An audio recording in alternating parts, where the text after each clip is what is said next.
Really pretty amazing. This story absolutely stood out to me. Some are saying that the motivation is to stimulate growth, I think, including the Trump administration and his economic advisors. Others are saying that perhaps it's to help the wealthy, including perhaps President Trump. What do you think is happening here?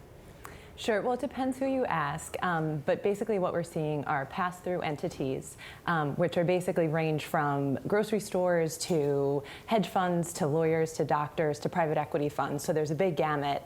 They're currently taxed at ordinary income tax rates, and the top rate is 39.6% right now. What the Trump plan is proposing to do is to cut that rate to 15%. So it's clearly a big reduction. And the question is, will we see a rush of people who are looking to reclassify themselves as pass-throughs to qualify for that lower corporate rate? Alexis, is it easy to turn yourself into an LLC? Could Abigail be Abigail Doolittle LLC, Scarlet Fu LLC?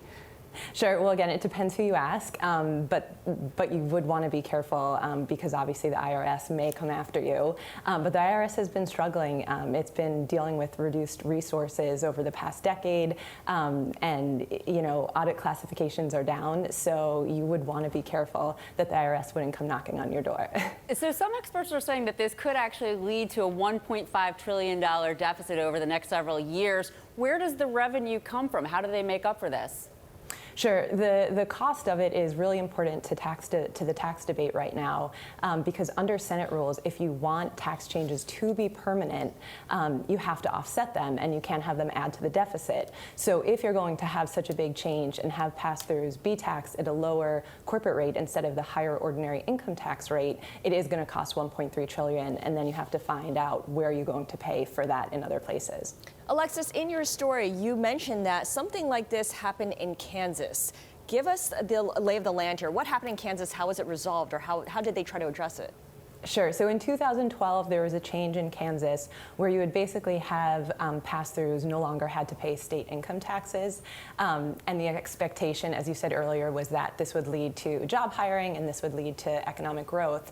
But instead, you had a rush of people looking to classify themselves as pass-throughs. So instead, state tax revenue actually dropped off.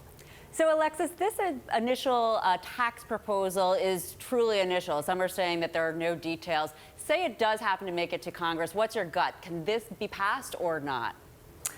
That's the million-dollar question right now. And I think what we're waiting to see is if something does happen, will it be temporary or will it be permanent? And how will it all be paid for? So, again, that's the big question that we're waiting to see. And when it will happen. Will it happen before the end of the year? And the other question to ask as well is, does President Trump and his family stand to benefit from the tax cut for pass-throughs? Sure. So Trump Organization is in fact a pass-through entity. So under the Trump proposal, it would in fact qualify for the lower 15% rate. Of course, we have to point out that Trump Organization is currently controlled by the president's two older sons. And this week, when there was a question about that, White House Press Secretary Sean Spicer said he thought that more Americans were concerned with their own tax bills than with the president's. Well, maybe that was the case earlier this month, but what is the Trump administration saying it's going to do to prevent a rush of people turning themselves into LLCs? Do they have a plan for that?